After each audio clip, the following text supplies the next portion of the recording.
इस वीडियो के अंदर आप लोगों का बहुत बहुत स्वागत है। और आज हम आपको जानकारी दे रहे हैं कि कर्क लगन के अंदर धनवान बनने के लिए क्या करें, अपनी गरीबी दूर करने के लिए क्या उपाय करें, महाधनी पति बनने के लिए, यानी कि बहुत सारा पैसा आप लोगों के पास हो। तो ये सभी कर्क लगन वालों के लिए है और जितने भी कर्क लगन के लोग हैं सभी का कल्याण इस वीडियो से हो जाए, इस प्रकार की हम उपाय यहाँ पर आपको बता रहे हैं, बिल्कुल निःशुल्क ऑफ कॉस्ट। तो निःशुल्क ये उपाय आपके लिए बहुत ही लाभकारी रहेंगे। तो आइए स्टार्ट करते हैं वीडियो को। देखिए, यदि आपका कर्क लगन है तो फर्स्ट हाउस में आपके 4 लिखा होगा, जैसा कि इस कुंडली में लिखा हुआ है। 4 नंबर जहाँ लिखा है उसको फर्स्ट हाउस कहते हैं, ये सेंटर होता है। और जो लगन होता है उससे हमारा व्यक्तित्व है, हमारी पहचान, हमारा नेचर का पता लगता है। लेकिन चूंकि हम यहाँ इस वीडियो के अंदर धन हाउस का विचार कर रहे हैं, धनवान बनने के उपाय बनने वाले जो उपाय हैं वो जानना चाहते हैं, तो हम जो है सेकंड हाउस का विचार करेंगे, जहाँ पे 5 नंबर लिखा है। जहाँ पे 5 नंबर इस कुंडली में लिखा है उस हाउस को धन हाउस कहते हैं। वैसे इसको दूसरा हाउस कहते हैं कुंडली का। तो दूसरा हाउस हमारे धन का होता है और यही को जो है हमें ठीक करना पड़ेगा, ठीक है ना। जैसे शरीर का सुख चाहिए तो हमें लगन को ठीक करना पड़ेगा और फर्स्ट हाउस को ठीक करना पड़ेगा ना, फर्स्ट हाउस लगन को। इसी प्रकार से धन यदि हमें अच्छा चाहिए तो हमें इसको ठीक करना पड़ेगा। अब होता क्या है कि हमारा धन हाउस जो है खराब होता है तो हमें धन आएगा कहाँ से, ठीक है ना। जब तक हमारी दुकान में ठीक से कोई चीज़ नहीं होगी तो हमारा काम धंधा अच्छा चलेगा कैसे। तो जो हमारा घर है धन का वो है सेकंड हाउस, तो उसको ठीक करना पड़ेगा। जैसे आप अपने घर को ठीक रखने के लिए झाड़ू पोछा करते हैं, इसी प्रकार से धन हाउस को ठीक करेंगे तभी धन का आगमन होगा। क्योंकि मेहमान वहीं आते हैं जहाँ पे साफ़ सफाई होती है। इसी प्रकार से दुकान में ग्राहक भी तभी आता है जब वहाँ पे साफ़ सफाई होती है और माल भी बहुत अच्छा होता है और साफ़ सफाई से सर्व किया जाता है, पेश किया जाता है, ग्राहक को अच्छी तरीके से ट्रीट किया जाता है। तो सबसे पहला काम तो ये है कि ये सेकंड हाउस जो है हमारा वाणी का भी है, कि हम किस प्रकार से बोलते हैं। तो सबसे पहला काम तो हमें ये करना है कि जब भी हम किसी के साथ बोलते हैं, देखिए मन में तो 1000 प्रकार के विचार आते हैं।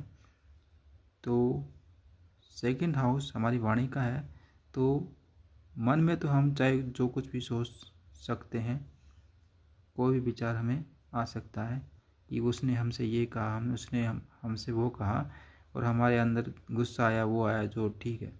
लेकिन जब हम कोई काम धंधा करते हैं या घर में रहते हैं, दूसरों से व्यवहार करते हैं, तो हमें चाहिए कि हम थोड़ा सा वाणी के ऊपर संयम रखें। हमारी जो वॉइस होती है वो ही धन को खींचने का काम करती है, ठीक है ना।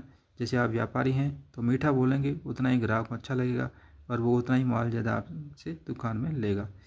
तो पहला तो काम यह है कि हमें अपनी वाणी को सुधारना होगा, किसी भी प्रकार का अपशब्दों का इस्तेमाल नहीं करना होगा, अपने गुस्से पर कंट्रोल रखना होगा। ये सभी लगन वालों के लिए, कर्क लगन वालों के लिए नहीं, सभी लगन वालों के लिए उपाय है कि अपनी वाणी को जितना संयम रखें, गाली गलौज से दूर रहें, तो उतना ही अच्छा रहेगा, ठीक है। क्योंकि हमें धन चाहिए और धन को खींचने का सबसे पहला काम यही है कि वाणी को मधुर रखें, मीठा रखें और आदर से बोलें दूसरों के साथ। तो पहला काम तो हमने अपने तरीके से ये कर लिया कि हमने अपने धन हाउस को ठीक करने के लिए अपनी वाणी को ठीक किया, ठीक है। दूसरा काम हमें ये करना है कि हमें धन हाउस को ठीक करना होगा। तो यहाँ पे जितने भी पापी ग्रह बैठे हुए हैं, जैसे मान लीजिए राहु बैठा हुआ है, केतु बैठा हुआ है, तो ये हमें कमाने तो देंगे नहीं आसानी से, आप जानते ही हैं। क्योंकि ये जो ग्रह हैं ये हाउस को ख़राब कर देते हैं, क्योंकि इनको वैसे भी छाया ग्रह कहा जाता है और वैसे भी इनका कोई रिस्पेक्ट नहीं है। बाकी के जो 7 ग्रह हैं वो इनका आदर सत्कार नहीं करते हैं, क्योंकि ये ठहरे राक्षस ग्रह और दूसरे ग्रह जो हैं वो हैं आपस में देवता हैं सबके सब। तो इन ग्रहों की कोई सुनता तो है नहीं। तो राहु केतु जब यहाँ पर अपना डेरा जमा लेते हैं तो व्यक्ति को गरीब कंगाल कर देते हैं। इसी प्रकार से यदि इस हाउस को राहु केतु देख लेते हैं तो भी ऐसा ही करते हैं। अब इनकी 3 दृष्टियाँ होती हैं राहु केतु की, एक होती है 5वीं, एक होती है 7वीं और एक होती है 9वीं। तो 3 दृष्टियों से किसी भी दृष्टि से इन्होंने इस धन हाउस को देख लिया तो भी आपके जीवन में इस प्रकार की स्थितियाँ बन सकती हैं। तो भाई क्या करें जिससे कि राहु केतु हमारे धन हाउस में बैठे हैं तो उसका दोष दूर हो जाए। सबसे पहला काम है उनको निकालने की कोशिश करें यहाँ से। तो देखेंगे आप कि निकलने वाले तो वो है नहीं, क्योंकि फ़ोटो जैसा खिंच गया, कुंडली का फ़ोटो जैसा बन गया था जिस समय आपने जन्म लिया था वो तो वैसा ही रहने वाला है। तो सांकेतिक रूप से इनको निकाला जा सकता है, ठीक है ना। तो इसके लिए राहु केतु का यहाँ से दान करना पड़ेगा।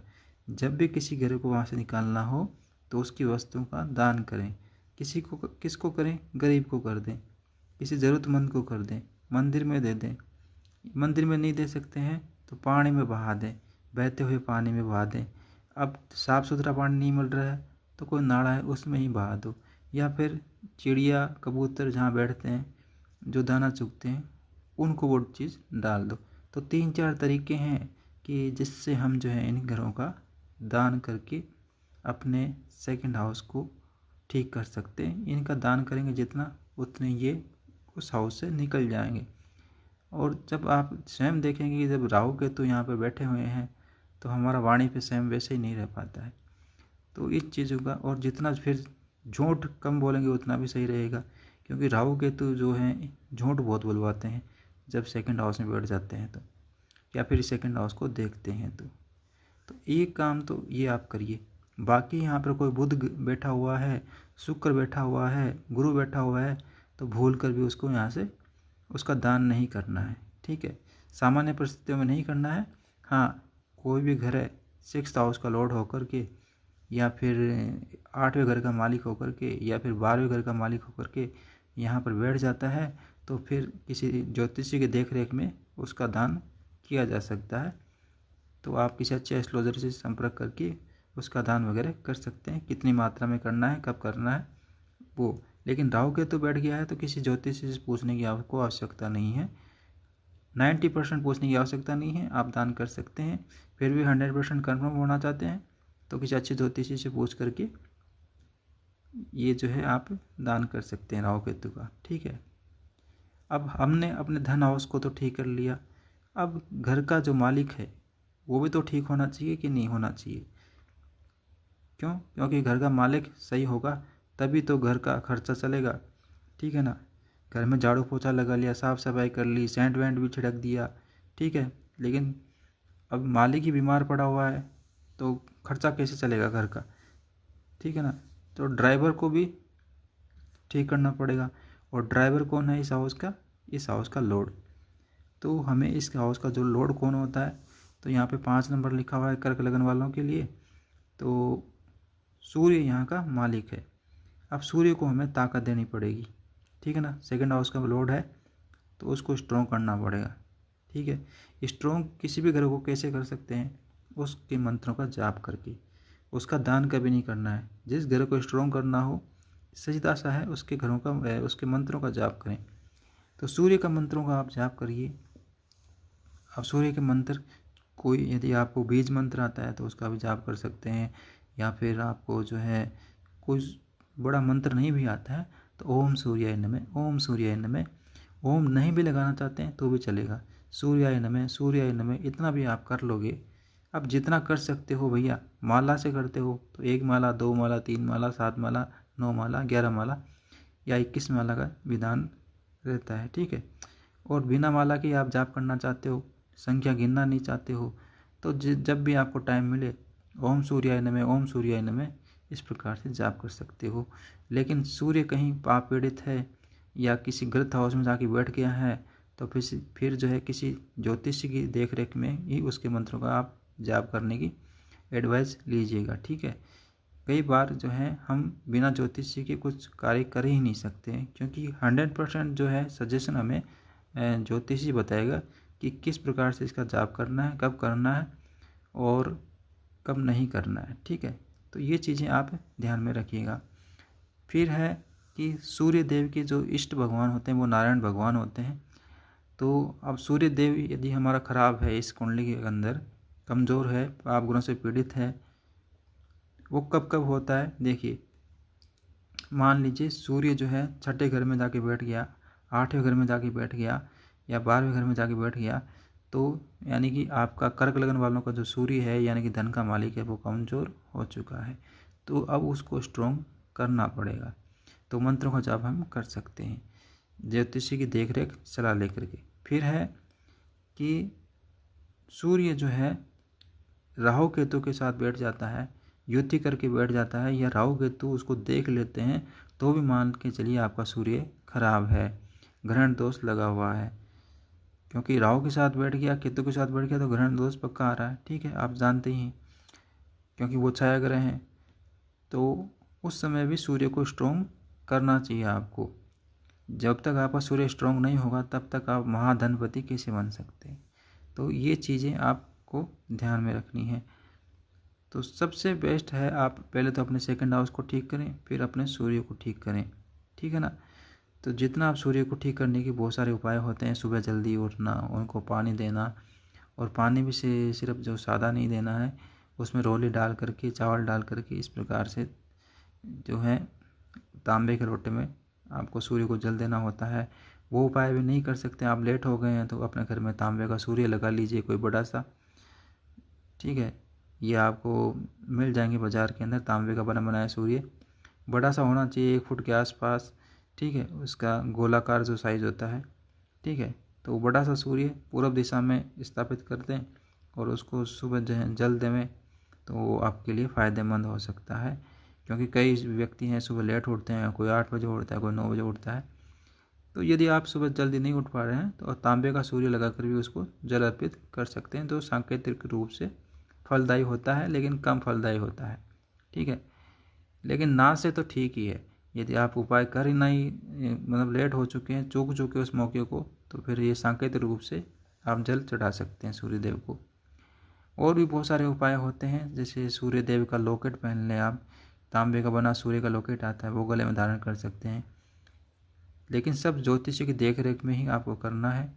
कोई भी उपाय जो है अपने मन से नहीं करना है, और हर एक उपाय करने से पहले ज्योतिषी से कंसल्ट जरूर कर लेना है।